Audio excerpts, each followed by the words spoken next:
बिस्मिल्लाहिर्रहमानिर्रहीम।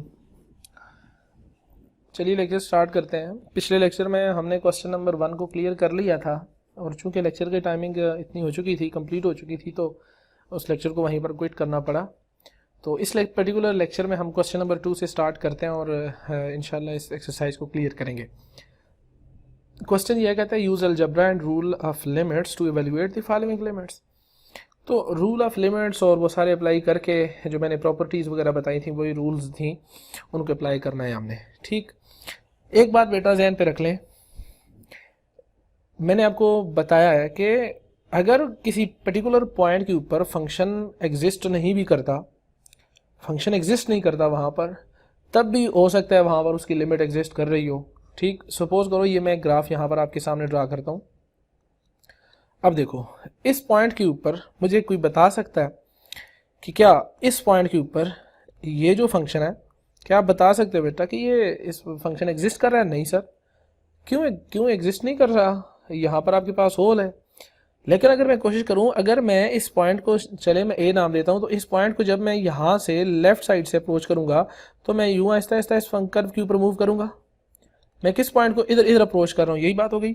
और जब मैं इस ए को यहाँ से राइट साइड से अप्रोच कर रहा हूँ तो ये ग्राफ के ऊपर मुझे कुछ यूँ चलना पड़ेगा, यही बात हो गई। तो अगर हम गौर करें तो हमें ये नज़र आ रहा है कि ये अगर मैं लेफ़्ट साइड से अप्रोच कर रहा हूँ तो भी मैं एक ही वैल्यू की तरफ चल रहा हूँ यहाँ से, और अगर मैं राइट साइड से आ रहा हूँ तो भी मैं एक ही नंबर को अप्रोच कर रहा हूँ। मतलब क्या कि जो लिमिट है इस फंक्शन की, अप्रोच कर रहा हूँ जब एल को मैं लेफ़्ट साइड से, वो बराबर निकल कर आ रही है जब ए को मैं अप्रोच कर रहा हूँ फ्रॉम राइट साइड, यही बात होगी। तो चले मैं उसको नाम दे देता हूँ एल। तो यहाँ इस फंक्शन की लिमिट एग्जिस्ट कर गई, लिमिट जो है वो एग्जिस्ट कर गई, लेकिन ये फंक्शन यहाँ पर अनडिफाइंड है, मतलब 0/0 है। तभी तो होल बना, तभी तो यहाँ पर गड्ढा बना ना, तभी तो यहाँ पर फंक्शन ब्रोक हुआ। ये पॉइंट ए इसकी डोमेन में ही नहीं है, लेकिन उसके बावजूद यहाँ पर लिमिट एग्जिस्ट कर गई। ठीक, तो अगर कोई हमारे पास सिचुएशन ऐसी बन गई कि ए बाई ए आ गया, तो हम देखेंगे कि क्या अब भी इसकी लिमिट एग्जिस्ट चांस है कि नहीं। ठीक, तो अलजेब्रिक रूल्स हैं, उनको यहाँ पर अप्लाई करेंगे तो हम इन क्वेश्चंस को सॉल्व करेंगे। क्वेश्चन नंबर 1 है बेटा, तो डायरेक्ट मैं ये क्या करूँगा, अप्लाई लिमिट करूँगा, अप्लाइंग लिमिट्स। जब मैं यहाँ पर लिमिट्स अप्लाई करूँगा ना, तो क्या बनेगा, देखें क्या बनेगा, -6 डिवाइडेड बाय, अब जहाँ पर x होगा ना वहाँ पर ये वाला जाके 4 बैठ जाएगा। क्या बनेगा, 4 - 4 स्क्वायर, 4 - 4 स्क्वायर। ठीक हो गया जी। अब ये 4 इस 4 से क्या हो जाएगा, कैंसिल। नीचे क्या आ गया, 0 - 0 स्क्वायर। अब -6 डिवाइडेड बाई 0 का स्क्वायर, और क्या निकल कर आया, -6 डिवाइडेड बाई 0। अब मैथमेटिक्स में तो किसी नंबर को 0 से डिवाइड करना अलाउ ही नहीं होता। अगर हम 0 से नंबर को, अगर मैथमेटिक्स में के अंदर अगर हम 0 से डिवाइड करना अलाउ कर दें तो ये तो हमारे लिए मुसीबत बन जाएगा। तो फिर हम ये प्रूफ कर सकते हैं कुछ भी कि 1 2 के बराबर है, 1 0 के बराबर है, तो पूरी मैथमेटिक्स की जो बेस है वही हिल जाएगी। ठीक, तो हम 0 से अलाउ नहीं कर सकते, तो हम कह देते हैं कि this is equal to infinity. अब कोई इन्फिनिटी नंबर भी तो नहीं है, इन्फिनिटी इज ए कॉन्सेप्ट। ठीक, कोई नंबर नहीं है कि ये इन्फिनिटी एक नंबर है, जैसे 0 एक नंबर है, 6 एक नंबर है, इन्फिनिटी कोई नंबर नहीं है। क्लियर हो गया बेटा? तो क्या हुआ, ये यहाँ पर मैं कह सकता हूँ कि लिमिट जो है वो does not exist, does not exist, does not exist, DNE। ठीक हो गया बेटा? तो इसकी यहाँ पर लिमिट एग्जिस्ट नहीं कर रही। क्यों? जब हम 0 के अप्रोच कर रहे हैं तो यहाँ पर आंसर कितना निकल कर आ रहा है, इन्फिनिटी निकल कर आ रहा है। 0 के अप्रोच कर रहे हैं तो आंसर कितना निकल कर आ रहा है, इन्फिनिटी। तो मैं कहता हूँ कि इसकी लिमिट एग्जिस्ट नहीं करती। क्वेश्चन नंबर 2 ये कहता है बेटा, लिमिट x अप्रोचेज टू 0। अब देखो इसको मैं थोड़ा सा, चलो यहाँ पर इस क्वेश्चन में यहाँ पर ना माइनस है, यहाँ पर माइनस है, 0 के अप्रोच कर रहा हूँ, तो बेटा नीचे लिखा हुआ है x, ऊपर लिखा हुआ है 1/x + 3 - 1/3। अब देखो ये लिखा हुआ है limit x approaches to 0 divided by, अब देखो x की जगह पर चले मैं यहाँ पर अप्लाई लिमिट करता हूँ ना, अप्लाइंग लिमिट्स। जब मैं यहाँ पर लिमिट अप्लाई करता हूँ ना, तो जहाँ पर x होगा वहाँ पर 0 बैठ जाएगा, तो 0 + 3 - 1/3 डिवाइडेड बाई 0। यहाँ से मेरे पास बनेगा क्या, 1/3 - 1/3 डिवाइडेड बाई 0। ये से कैंसिल, ये से कैंसिल, 0 - 0 डिवाइडेड बाई 0, आंसर कितना आ गया, 0 डिवाइडेड बाई 0। तो क्या हो गया, फंक्शन अनडिफाइंड हो गया। मतलब ज़ीरो के ऊपर फंक्शन जो है वो अनडिफाइंड हो गया। यहाँ पर तो फंक्शन जो है वो एग्जिस्ट नहीं करता। तो आपको मैंने पहले बताया लाजमी नहीं है कि फंक्शन जहाँ पर लिमिट एग्जिस्ट कर रही है वहाँ पर फंक्शन एग्जिस्ट करता हो। ठीक, तो अभी चेक करते हैं कि ये फंक्शन की लिमिट अब जो है एग्जिस्ट करेगी कि नहीं। तो थोड़ी देर के लिए मैं इसको साथ नहीं लिखूँगा, मैं इसको सिंप्लीफाई करता हूँ। हालांकि मुझे हर स्टेप में ये साथ साथ लिखना पड़ेगा। चले मैं यहाँ पर लिखने की कोशिश करता हूँ। देखो डिवाइड किया एक्स से, ऊपर वालों को एलसीएम लो ज़रा। ऊपर वाले को जब मैं एलसीएम लूँगा तो वो क्या बनेगा, एक्स प्लस 3 इंटू 3। अब ये 3 जो है इस 1 से मल्टीप्लाई क्या हो जाएगा 3, और दरम्यान में क्या लगेगा माइनस, और ये 1 जो है अब ये एक्स प्लस 3 से मल्टीप्लाई हो जाएगा, एलसीएम ले रहा हूँ ना। तो क्या बना, limit x approaches to 0 divided by x, और यहाँ पर क्या आ गया 3 इंटू एक्स प्लस 3, और बेटा ये देखें क्या बनेगा 3 माइनस एक्स, और क्या हो जाएगा -3। अब देखो मेरे पास क्या बना ना, ये जो है 3 है ये इस -3 से क्या हो जाएगा, कैंसिल हो जाएगा। 3 - 3 से कैंसिल, क्या बना -x divided by 3 into x plus 3 या 3 + x, बात एक ही हो गई, डिवाइडेड बाय x, और साथ में ये मैं क्या लिख लूँगा, लिमिट x अप्रोचेज टू 0। ठीक हो गया। तो अब इसको ये जो x है ये डिवाइड हो जाएगा ना, ये पूरे का पूरा नंबर अगर इससे डिवाइड हो रहा है, इसको मैं लिखता हूँ तो कैसे लिखूँगा, देखो लिखा हुआ है लिमिट x अप्रोचेज टू 0, ये लिखा हुआ है -x divided by 3 into x plus 3 divided by x, यही चीज़ है। ये जो पूरा नंबर है ये x से डिवाइड हो रहा है, तो अब इसको मैं यूँ भी लिख सकता हूँ, limit x approaches to 0 -x divided by 3 into x plus 3 multiply by 1/x, ये x से क्या हो जाएगा, कैंसिल हो जाएगा। तो मेरे पास क्या बचा ऊपर ना, मेरे पास क्या बचा, मेरे पास ये बचा limit x approaches to 0 -1 divided by x plus 3। अब अगर आपको यहाँ पर देखो तो अगर मैं लिमिट अप्लाई करता हूँ तो जहाँ पर x होगा वहाँ पर 0 हो जाएगा, तो मेरे पास ऊपर क्या आ जाएगा 1, इस x की जगह पर 0 हो जाएगा, और ये क्या बचेगा 0 + 3, मेरे पास आंसर कितना आ गया 3। तो इसकी लिमिट क्या कर गई, एग्जिस्ट कर गई। हालांकि फंक्शन जो है वहाँ पर फंक्शन हमारे पास एग्जिस्ट ही नहीं कर रहा था, फंक्शन डिफाइंड ही नहीं था, उसके बावजूद हमारी लिमिट क्या कर गई, एग्जिस्ट कर गई। आई होप सो बेटा कि ये क्लियर हो गया होगा आपको। चलो इस क्वेश्चन नंबर 3 की तरफ आओ। क्वेश्चन नंबर 3 कहता है limit x approaches to 5 square root of x minus square root of 5 divided by x minus 5। Applying limits, limits apply करो, क्या हो जाएगा x की जगह पर 5 पुट करो, minus square root of 5 divided by 5 minus 5, ये ऐसे किया, ये ऐसे किया, क्या आंसर आया 0 डिवाइडेड बाई 0।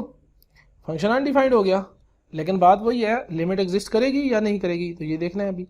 तो क्या करूँगा ना, limit x approaches to 5 square root of x minus square root of 5 divided by x minus 5। मैं रेशनलाइज करूँगा, ये माइनस है तो इसको साइन चेंज करके मल्टीप्लाई और डिवाइड कर दूंगा, कोई फ़र्क तो नहीं पड़ता ना। 1 से असल में देखो ये कैंसिल होकर 1 बच जाता है, तो 1 से मल्टीप्लाई करने से तो कोई फ़र्क नहीं पड़ता। अब ऊपर वाली जो टर्म्स हैं वो आपस में मल्टीप्लाई हो रही हैं। अच्छा जी, मल्टीप्लाई हो रही है, तो सपोज करो ये a लिखा हुआ है और ये क्या लिखा हुआ है b, तो ये a माइनस बी लिखा हुआ और ये क्या लिखा हुआ है a plus b. a minus b, अगर a प्लस बी से मल्टीप्लाई हो तो मेरे पास निकल कर आता है a square minus b square. तो मैं इसे लिख सकता हूँ ना, स्क्वायर रूट ऑफ x का square minus square root of y का square divided by x minus 5 into square root of x plus square root of 5। अब देखो बेटा, ये स्क्वायर रूट इससे कैंसिल, ये इससे कैंसिल, मेरे पास क्या बचा, limit x approaches to 5 of x minus 5 divided by x minus 5 into square root of x plus square root of 5। अब ये इससे कैंसिल हो जाएगा, तो अगले स्टेप में मेरे पास क्या बचेगा, this implies that limit x approaches to 5 1 divided by square root of x plus 5। Applying limits, limits apply करूंगा तो 1 over square root of 5 plus square root of 5 which will be 1 over 2 square root of 5। Answer आ गया। तो इसकी limit क्या कर गई, exist कर गई। आई होप सो कि ये क्वेश्चन भी आपको क्लियर हो गया होगा। ये क्वेश्चन है सेम, अगर इसको मैं अगर लिमिट अप्लाई करता हूँ तो लिखा हुआ है square root of 25 minus 5 divided by 25 minus 25, तो मेरे पास आंसर सेम 0 ओवर 0 निकल कर आ रहा है। तो इसका मतलब है कि मुझे रेशनलाइज करना पड़ेगा ना, तो मैं square root of x minus 5 divided by x minus 25 को ऊपर x प्लस 5 से मल्टीप्लाई भी कर दूंगा और square root of x plus 5 से डिवाइड भी कर दूंगा। अब ये प्रोसेस करूंगा तो मेरे पास x ऊपर आंसर आ जाएगा ना, मेरे पास ऊपर आंसर आ जाएगा x माइनस 25 और नीचे आ जाएगा x minus 25 into square root of x plus 5। ये से cancel 1 over square root of x plus 25 आएगा। तो यहाँ पर अब मैं लिमिट अप्लाई करूंगा, 25 पुट करूंगा तो 1 over square root of 25 plus 25 निकल कर मेरे पास कुछ आंसर आ जाएगा। अच्छा जी, अब आते हैं जी find the limit of a convergent of the following sequences. तीन चार सीक्वेंसेस दिए गए हैं, कहता है कि इसकी लिमिट आप फाइंड करके बताओ। तो सीक्वेंस की लिमिट क्या होगी ना, देखो पहली बात आपको पता होनी चाहिए सीक्वेंस क्या होता है ना। तो सीक्वेंस भी एक फंक्शन होता है। Sequence is a function whose domain is set of natural numbers. आपने पढ़ा होगा वो नंबर जो ग्रेटर देन 0 होंगे, वो नंबर जो ग्रेटर देन 0 होंगे, मतलब नॉन नेगेटिव इंटीजर्स को आप जो है ना इसकी डोमेन में अप्लाई कर सकते हो। अब एक बात, अब देखो कन्वर्जन का क्या मतलब हुआ ना। सपोज करो मेरे पास कोई सीक्वेंस है, उसका अगर मैं ग्राफ वगैरह भी ड्रा करूं तो मैं देखता हूं कि ये जो सीक्वेंस है ये यहाँ पर सबसे हाईएस्ट पॉइंट है, उसे कन्वर्ज करता है कि नहीं करता। क्लियर हो गया। या कहने का मतलब ये है कि अगर मैं यहाँ पर देखो ना, ये कोई ऐसे किसी फंक्शन का ग्राफ है, सपोज करो ये यहाँ पर सबसे ज़्यादा पीक है, ठीक हो गया। तो ये जो नंबर होगा यहाँ पर, ये इस फंक्शन का क्या होगा, इस फंक्शन इस नंबर को कन्वर्ज कर रहा होगा। जैसे भी होगा फंक्शन इस नंबर को यहाँ पर जाके क्या कर रहा होगा, कन्वर्ज कर रहा होगा। ठीक, अब जब कन्वर्जन की बात करेंगे, सिस्टम की कन्वर्जेंसी चेक करने के लिए, तो जो लिमिट होगी ना उसको n को मैं इन्फिनिटी को अप्रोच करवाऊंगा। अगर वहाँ पर जो वेरिएबल यूज़ हो रहा है तो वहाँ पर मैं देखूंगा अगर इसमें जो लिमिट है वो इन्फिनिटी के ऊपर चेक करूंगा कि इन्फिनिटी के ऊपर इसका बिहेवियर क्या है। इन्फिनिटी के ऊपर जो इसका बिहेवियर होगा वो मुझे बता देगा कि इसकी लिमिट एग्जिस्ट करती है या कि इसकी लिमिट एग्जिस्ट नहीं करती। तो मैं क्या करूंगा ना, लिमिट्स लूंगा टेकिंग। अब देखो ना, इसको मैं यूँ लिख सकता हूँ, square root of n function है ना, सॉरी इस तरह ब्रैकेट में इसको लिख सकता हूँ 5n divided by n plus 7। अब दोनों तरफ अगर मैं लिमिट ले लूँ और इसमें n यूज़ हो रहा है तो n अप्रोचेज टू इन्फिनिटी कर लूँ तो वो क्या हो जाएगा ऐसे, और मुझे लिमिट इधर भी लेनी पड़ेगी n अप्रोचेज टू इन्फिनिटी, और ये क्या हो जाएगा 5n ओवर n प्लस 7। अब मैं अगर सीधी सीधी यहाँ पर n की जगह पर इन्फिनिटी पुट करता हूँ, मेरे पास आंसर क्या आ जाता है, infinity divided by infinity which is also undefined. तो मुझे कुछ ऐसा यहाँ पर देखना पड़ेगा कि यार ये इस जो n है ना इसका मुझे कबाड़ निकालना है। अगर n के साथ मैंने कुछ जुगाड़ कर लिया तो क्या हो जाएगा ना, मैं अपनी लिमिट फाइंड करने में कामयाब हो जाऊंगा। तो ये n लिखा हुआ है, n अप्रोच कर रहा है बेटा इन्फिनिटी को। तो अगर मैं ऊपर से n कॉमन लूँ तो क्या बनेगा 5, हालांकि एक ही टर्म में कॉमन क्या होना, नीचे से n कैसे कॉमन ले सकते हैं, देखो ज़रा यहाँ पर क्या रह जाएगा 1, लेकिन यहाँ पर तो n था ही नहीं। तो चलो इसको मैं n से मल्टीप्लाई कर लूँ और n से डिवाइड कर दूँ तो ये कैंसिल होकर 1 आ जाएंगे। इसका मतलब है ऊपर वाला n बाहर चला गया तो क्या बच गया 7 divided by n, 7 divided by n। तो दिस इंप्लाइज दैट, अब ये n से क्या हो जाएगा कैंसिल, तो क्या बचा 5 divided by 1 plus 7 over n। आइए समझ। अब अप्लाई करो ज़रा लिमिट, अप्लाई करो लिमिट तो क्या हो जाएगा 5 divided by 1 plus 7 divided by infinity. अब किसी भी नंबर को x को इन्फिनिटी से डिवाइड करो, आंसर क्या निकल कर आएगा 0। आंसर क्या निकल कर आएगा 0। क्यों, किसी नंबर को अपने से बड़े नंबर भी डिवाइड करो आंसर छोटा आएगा, उसी नंबर को उससे भी बड़े नंबर से डिवाइड करो तो आंसर और छोटा आएगा। तो एक नंबर को जब हम इन्फिनिटी से डिवाइड कर रहे हैं तो नंबर क्या होगा 0 के करीब तो पहुंचेगा ही पहुंचेगा। इसका मतलब है ये जो सारे का सारा नंबर है ये क्या बन जाएगा 0। तो क्या बन जाएगा 5 डिवाइडेड बाई 1 प्लस 1, तो सॉरी 1 प्लस 0, तो आंसर मेरे पास कितना निकल कर आ गया 5। तो ये इसकी लिमिट एग्जिस्ट कर गई बेटा।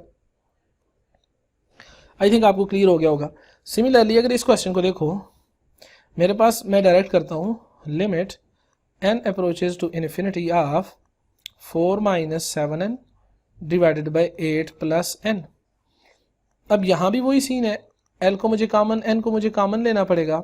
तो n को मैं कॉमन लूँगा तो यहाँ पर तो n था ही नहीं, तो इसका मतलब मुझे n से मल्टीप्लाई और n से डिवाइड किया तो जो मल्टीप्लाई किया था वो तो बाहर निकल गया। कहानी समझ में आई कि नहीं। सिमिलरली यहाँ पर भी ये क्या हो जाएगा 8 डिवाइडेड बाई n प्लस 1 हो जाएगा, ठीक हो गया। अब ये n इस n से क्या हो जाएगा कैंसिल, मेरे पास क्या बचा limit n approaches to infinity 4 divided by n minus 7 divided by 8 divided by n plus 1।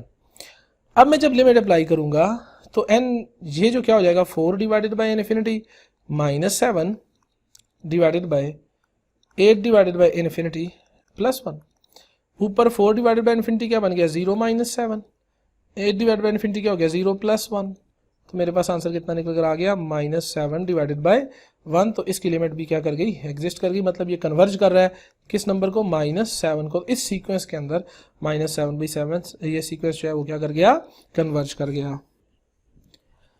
Question number 3 अब हमारे पास है 8n - 500 square root of n divided by this whole number is divided by 2n + 800 square root of n।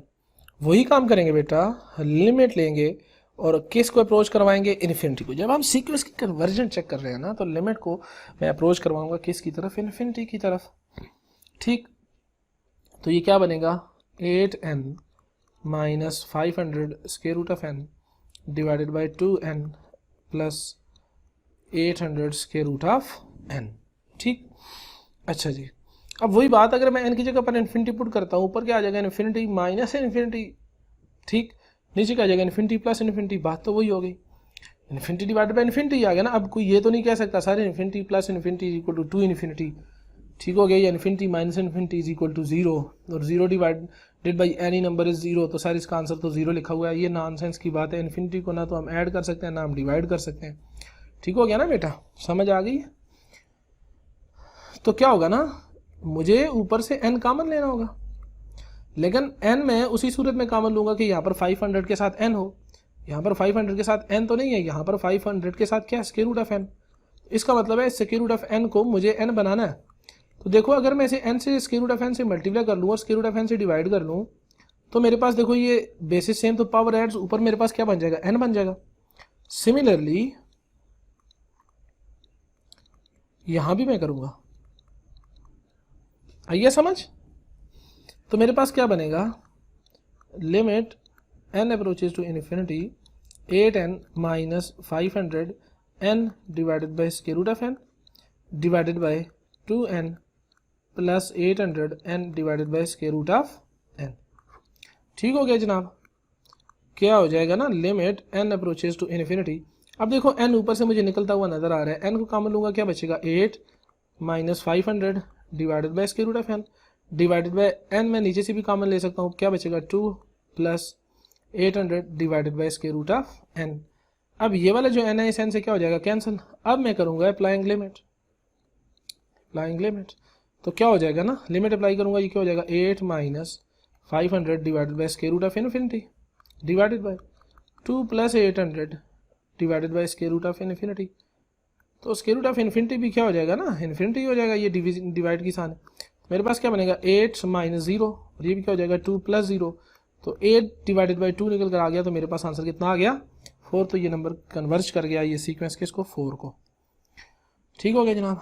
अच्छा, question number 4 कुछ यूँ है, कहता है कि वीकली सेल्स इन रूपी बिग स्टोर एक्स, एक स्टोर है, ठीक है, वो वीकली सेल करता है एक्स वीक, कुछ वीक्स जो है ना वो एंड होते हैं जब, मतलब एक्स वीक्स के बाद advertising campaign are given by. तो जो एडवर्टाइजिंग कंपेन है उसका फार्मूला ये जो कंपेन है वो इससे गिवन है, find the sale for the indicated week limits.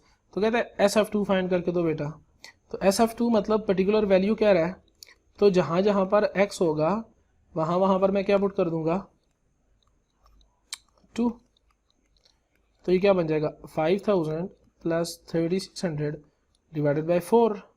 तो आई थिंक ये 900 लिखा हुआ है ऊपर, तो 5000 + 900 आंसर कितना आ जाएगा 5900। ठीक, क्लियर हो गया। अच्छा, इसको देखो, कहता है limit when x approaches to 5। अब सीधी सी बात है, अगर मैं इस फंक्शन में चूंकि कोई डिसकंटिन्यूटी नहीं है, अगर 5 के ऊपर ये फंक्शन कंटिन्यूअस है, सीधा कंटिन्यूअस है ये फंक्शन 5 के ऊपर, अगर मैं इस x की जगह पर 5 पुट करता हूँ, मतलब जो फंक्शन की वैल्यू निकल कर आ रही है वही फंक्शन की वैल्यू की x सपोज करो, हालांकि इसका ग्राफ ऐसे नहीं है, but let me say that इसका ग्राफ कुछ यूँ है। ठीक, अब मुझे बताओ 2 के ऊपर, अगर मानो ये 1 और ये 2 है, तो 2 के ऊपर फंक्शन एग्जिस्ट कर गया, तो इसका मतलब है कि और अगर आगे देखो 5 है, ये देखो 5 के ऊपर, असल में हम 5 के ऊपर लिमिट चेक करें तो 5 के इस फंक्शन में पुट करते हैं तो कोई वैल्यू निकल कर आ रही है, सपोज करो वो वैल्यू ये है, फंक्शन इस पॉइंट के ऊपर एग्जिस्ट कर गया, तो अब देखो अगर फंक्शन एग्जिस्ट कर गया तो इसका मतलब कि मैं अगर उस पॉइंट को राइट साइड से अप्रोच करूं या लेफ्ट साइड से अप्रोच करूं, लेफ्ट साइड से अप्रोच करूं या राइट साइड से अप्रोच करूं, कोई फर्क नहीं पड़ेगा। तो इसका मतलब है ये भी लिमिट एग्जिस्ट कर गई। तो ये किसके बराबर होगा, ये सीधा सीधा अप्लाई लिमिट करूंगा तो मेरे पास क्या आ जाएगा 5000 प्लस 3600 डिवाइडेड बाई 5 प्लस 2, तो क्या हो जाएगा 5000 प्लस 3600 डिवाइडेड बाई 7। तो अब 7 से डिवाइड कर लूँगा, आंसर आ जाएगा। सिमिलरली इस क्वेश्चन नंबर 3 को करेंगे। अब एक और कंसेप्ट आता है और बड़ा इंपॉर्टेंट कंसेप्ट है कि कंटिन्यूटी क्या होगी ना, कि फंक्शन जो है वो कंटिन्यूअस कैसे होता है। फॉर्मल डेफिनेशन तो आपके सामने लिखी हुई है, ऐसे मैं थोड़ी सी देर में डिफाइन भी करता हूँ, लेकिन उससे पहले हमें पता होना चाहिए अपनी ज़ुबान में कि कंटिन्यूटी होती क्या है ना। सपोज़ करो बेटा कोई भी फंक्शन दिया हुआ है, मुझे कोई भी फंक्शन दिया हुआ है, अगर मैं उसका ग्राफ बनाता हूँ, चलो मुझे यहाँ पर बोर्ड यूज़ करने दो। सपोज करो ये एक्स एक्सिस और वाई एक्सिस हैं और मेरे पास कुछ यूँ ग्राफ है, किसी फंक्शन का ग्राफ ड्रा हुआ है, ठीक हो गया, एक्स एक्सिस और ये आपके पास वाई एक्सिस हो गया। तो क्या हुआ, इस फंक्शन के अगर मैं ग्राफ को देखता हूँ ना, तो जब भी मैंने इस फंक्शन का ग्राफ बनाया तो मैंने कहीं पर से भी अपनी पेंसिल को उठाया नहीं था, या मैं अगर यहाँ से ड्रा करता हूँ तो क्या मुझे यहाँ पर से किसी जगह पर ये फंक्शन का ग्राफ टूटा हुआ नज़र आ रहा है? तो ऐसा कोई पॉइंट भी नहीं। तो ये जो फंक्शन है इसका ग्राफ मुझे कहीं भी टूटा हुआ नहीं लग रहा। तो मैं कहूँगा कि ऐसा ग्राफ, ऐसा फंक्शन जिसका ग्राफ बनाते हुए मुझे अपने पेन को उठाना ना पड़े और उसका ग्राफ ड्रा कर लीजिए, तो वो फंक्शन जो है वो कंटिन्यूअस है। फॉर एग्जांपल अगर इस ग्राफ को ड्रा करने का अगर आपको कहा जाए, यहाँ पर सपोज करो ये कुछ ऐसे बना हुआ है, ये होल फिल है और यहाँ पर होल है। तो अब अगर मैं इस ग्राफ को ड्रा करूँगा तो अगर मैं कंप्लीट ये पोर्शन भी ड्रा करना पड़ेगा तो मुझे यहाँ पर पहुँचकर अपने पेन को लिफ्ट करना पड़ेगा और उठा के यहाँ से दोबारा से ड्रा करना पड़ेगा। तो मैं कहूँगा सपोज करो ये जी ऑफ एक्स का ग्राफ है और ये एफ ऑफ एक्स का ग्राफ है, तो मैं कहूँगा कि ये जो जी ऑफ एक्स का ग्राफ है ये फंक्शन जो है वो कंटिन्यूअस नहीं है, और मैं कहूँगा ये जो एफ ऑफ एक्स का ग्राफ है ये क्या है आपके पास कंटिन्यूअस है। क्लियर हो गया? तो ये था सारा concept. So a function f of x is said to be continuous at x is equal to a if limit of that function equal हो जाए उस वैल्यू के बराबर, मतलब f of a के बराबर हो जाए। क्लियर हो गया? मतलब उस फंक्शन की लिमिट जो है, एक तो लिमिटिंग वैल्यू और दूसरी उस फंक्शन की जो वैल्यू है वो आपस में बराबर हो जाए। क्या मतलब? अब देखो इसको मैं अगर थोड़ा सा ईजी करके लिखूं तो मैं ये कह सकता हूँ limit x approaches to, suppose करो वो a के ऊपर कह रहा है ना, चेक करना, तो मैं कहता हूँ limit x approaches to a of f of x, ये क्या करनी चाहिए, एग्जिस्ट होनी चाहिए एक बात। ठीक हो गया? सपोज करो ये किसके बराबर है, लिमिट एग्जिस्ट है और सपोज करो ये किसके बराबर है, l के। सिमिलरली जो मेरे पास फंक्शन है f ऑफ x, उसको जब मैं a के ऊपर इवेल्युएट करूँ वो डिफाइंड भी होना चाहिए, ठीक, और वो किसके बराबर होना चाहिए, l के। l के बराबर होगा तभी तो ये आपस में दोनों बराबर होंगे ना। ठीक हो गया? तो मैं ये कह सकता हूँ कि ये इसकी दूसरी डेफिनेशन वो ऐसे कह सकता हूँ कि function is continuous on the interval closed interval A B if it is continuous at each point in the interval. ठीक है? तो यहाँ पर कुछ प्रॉपर्टीज़ हैं कंटिन्यूस, सॉरी क्वेश्चन नंबर 5 ये कहता है कि आप चेक करके बताओ कि ये फंक्शन कंटिन्यूअस है कि नहीं। बस एक बात अपने जहन में बिठा लो, जो भी पोलिनोमियल फंक्शंस हैं, जो भी पोलिनोमियल फंक्शंस होगा वो हमेशा कंटिन्यूअस होगा। देखो x है स्ट्रेट लाइन है कंटिन्यूअस है, एक्स स्क्वायर पैराबोला है कंटिन्यूअस है, similarly x cube 3x square plus 4x plus 7 parabola, तो ये भी क्या हो गया, कंटिन्यूअस हो गया ना। ये सारे के सारे फंक्शंस क्या होंगे, कंटिन्यूअस होंगे। तो ये भी जो आपके पास है क्वेश्चन नंबर 1 के अंदर, जो 5 के अंदर जो पार्ट नंबर 1 दिया गया है, ये भी आपके पास पोलिनोमियल है फर्स्ट डिग्री का, तो ये कंटिन्यूअस होगा। इन अदर वर्ड देखो जरा इस ग्राफ को जरा समझते हैं, फिर शायद ये क्वेश्चन आपको ज़्यादा बेटर तरीके से समझ आ सकते हो। देखो सपोज करो ये ग्राफ है और एक आपके पास ये ग्राफ है, ठीक, लेट्स से इसके ऊपर ये वैल्यू आ गई। अब मुझे देखो अगर मैं इस पॉइंट के ऊपर मैं लिमिट चेक करना चाहता हूँ, सपोज करो ये पॉइंट कोई 4 है और यहाँ पर पॉइंट क्या है 2, मैं इस ग्राफ की 4 के ऊपर लिमिट अप्लाई चेक करना चाहूँगा, तो पहली बात जो एफ ऑफ 4 होगा वो आपके पास इसके बराबर होगा, मतलब ये जो वैल्यू होगी किसके बराबर होगी, एफ ऑफ 4 की। ठीक, अच्छा जी, अब जब मैं इसको 4 को राइट साइड से अप्रोच करूंगा तो मेरा जो ग्राफ है वो इधर अप्रोच कर रहा है f(4) को। सिमिलरली अगर मैं राइट साइड से अप्रोच कर रहा हूँ तब भी मैं किसको अप्रोच कर रहा हूँ, यहाँ पर अप्रोच कर रहा हूँ। तो मैं कह सकता हूँ कि जो लिमिटिंग वैल्यू है वो भी किसको अप्रोच कर रही है, f(4) को। f(4) कोई भी नंबर हो सकता है ना, से 16 है 16, तो जो मेरी लिमिटिंग वैल्यू है वो भी कितनी निकल कर आ रही है 16, तो मैं कहूँगा ये फंक्शन कंटिन्यूअस है। लेकिन यहाँ पर देखो, अब यहाँ पर पहली बात है 2 के ऊपर फंक्शन डिफाइंड ही नहीं है। जब फंक्शन डिफाइंड ही नहीं है तो कंटिन्यूअस कैसे होगा, जाहिर सी बात है यहाँ पर पहुँचकर मुझे अपने पेन को उठाना पड़ेगा, फिर आगे से ये ड्रा करना पड़ेगा। क्लियर हुआ कि नहीं। तो इस वजह से यहाँ पर ये जो इसकी लिमिट है, चूंकि लिमिट एग्जिस्ट कर रही है, लेकिन यहाँ पर क्या हो गया, लिमिट एग्जिस्ट कर गई लेकिन फंक्शन जो है वो डिफाइंड नहीं था। तो फंक्शन डिफाइंड नहीं था तो उसकी कोई वैल्यू नहीं थी। जब उसकी वैल्यू नहीं थी तो वो किसी वैल्यू के बराबर कैसे हो सकता है, तो इसलिए ये फंक्शन कंटिन्यूअस नहीं होगा। ठीक हो गया जी। चलो अब ये अपने पहले क्वेश्चन को देखते हैं। देखो इस पॉइंट के अंदर कोई भी ऐसा पॉइंट इस फंक्शन के अंदर, इस फंक्शन की डोमेन में क्या कोई ऐसा पॉइंट है जो मैं यहाँ पर पुट करूँ, या इस कोई ऐसा पॉइंट है जो मैं यहाँ पर पुट करूँ तो ये फंक्शन 0/0 की फॉर्म में निकल कर आ जाए, कोई भी नहीं। क्यों, इसकी सारी की सारी डोमेन क्या है, रियल नंबर है। तो जो इसकी सारी की सारी डोमेन है रियल नंबर है तो ये फंक्शन क्या हो जाएगा, कंटिन्यूअस। तो इसमें यहाँ पर मैं एक अपने पास एक पॉइंट लिख सकता हूँ कि as, let's say this is f of x function, as f of x is polynomial,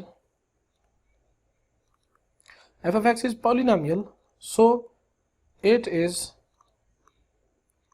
continuous। ठीक, सिमिलरली ये फंक्शन भी फर्स्ट डिग्री का है और ये भी क्या है, पोलिनोमियल है, तो दिस विल आल्सो भी कंटिन्यूअस। लेकिन इस फंक्शन को देखो जरा, इस ग्राफ को देखो, h of x 2/x-5। अब मुझे एक बात बताओ, ये फंक्शन, ये जो फंक्शन है, क्या ये फंक्शन कंटिन्यूअस होगा? नहीं सर। क्यों? देखो बेटा, x इज इक्वल टू 5 इसकी तो डोमेन में शामिल ही नहीं है।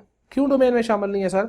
अगर मैं x यहाँ पर इज इक्वल टू 5 पुट करता हूँ तो मेरे पास क्या बन जाएगा, 2/0 बन जाएगा और मेरे पास अनडिफाइंड हो जाएगा ना अगर x यहाँ पर पुट करता हूँ।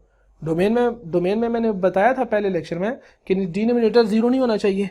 ठीक है, तो डिनोमिनेटर 0 किस वक्त नहीं होगा, जिस वक्त x 5 के बराबर नहीं होगा, और जब x 5 के बराबर होगा तो डिनोमिनेटर 0 होगा।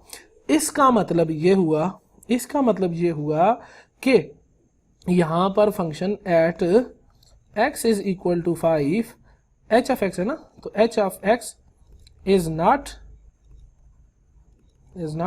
Defined. h of x defined ही नहीं है। जब h ऑफ x डिफाइंड ही नहीं है तो इसकी कोई वैल्यू कैसे निकल कर आएगी? जब इसकी वैल्यू नहीं निकल कर आएगी, से इसकी कोई लिमिट किसी पॉइंट के ऊपर 5 के ऊपर अगर हम इसकी लिमिट चेक करना चाहें तो वो एग्जिस्ट नहीं कर रही, लिमिट भी एग्जिस्ट नहीं कर रही। इस पॉइंट के ऊपर अगर मैंने यहां पर देखा, इसकी लिमिट भी एग्जिस्ट नहीं कर रही, लिमिट जो है वो भी एग्जिस्ट नहीं कर रही, इसकी कोई फंक्शन की वैल्यू भी नहीं है, तो इसका मतलब ये फंक्शन क्या हो जाएगा, डिसकंटिन्यूअस होगा। तो मैं ये लिखूंगा at x is equal to 5 F X is not defined, so it is discontinuous. Clear हो गया। चलो अगले क्वेश्चन की तरफ। इस क्वेश्चन को देखो तो यहां पर x प्लस 3 है, नीचे देखो डिनोमिनेटर, मतलब x प्लस 3 को 0 नहीं होना चाहिए। इसका मतलब है x को -3 के बराबर नहीं होना चाहिए। इसका मतलब ये है कि -3 इसकी डोमेन में शामिल नहीं, मतलब ये कि -3 पुट करता हूं तो कोई वैल्यू निकल कर नहीं आनी, -3 पुट करता हूं तो कोई वैल्यू निकल कर नहीं आनी। तो जब माइनस यहाँ पर पुट करने से कोई वैल्यू निकल कर नहीं आनी, तो अगर इसकी लिमिट में चेक करता हूँ -3 के ऊपर, चूंकि वो भी एग्जिस्ट नहीं कर रही, मुझे नजर आ रहा है यहाँ पर सामने, तो लिमिट भी एग्जिस्ट नहीं कर रही और उसकी फंक्शन की वैल्यू भी कोई नहीं है, तो मैं ये कह सकता हूँ कि ये फंक्शन भी क्या है, डिसकंटिन्यूअस है, कंटिन्यूअस नहीं है। किसके ऊपर? At x is equal to -3। Similarly question number 5 है, यहाँ पर अब 2 पॉइंट ऐसे आ चुके हैं जिसके ऊपर ये फंक्शन डिसकंटिन्यूअस होगा। एक, जब x जो है वो 3 के बराबर होगा, x 3 के बराबर भी नहीं होना चाहिए और x -2 के बराबर भी नहीं होना चाहिए। जब x इन दोनों टर्म्स के बराबर होगा तो ये फंक्शन कंटिन्यू, वहां पर टूटा हुआ होगा, वहां पर अनडिफाइंड होगा। तो जहां पर फंक्शन अनडिफाइंड होगा, अगले क्वेश्चन की तरह मैं ये कह सकता हूँ कि ये फंक्शन भी क्या है, डिसकंटिन्यूअस है। इसको देखो तो x की वैल्यू अगर 0 होती है तब भी फंक्शन अनडिफाइंड होता है, और x की वैल्यू -7 होती है तो तब भी फंक्शन अनडिफाइंड होता है।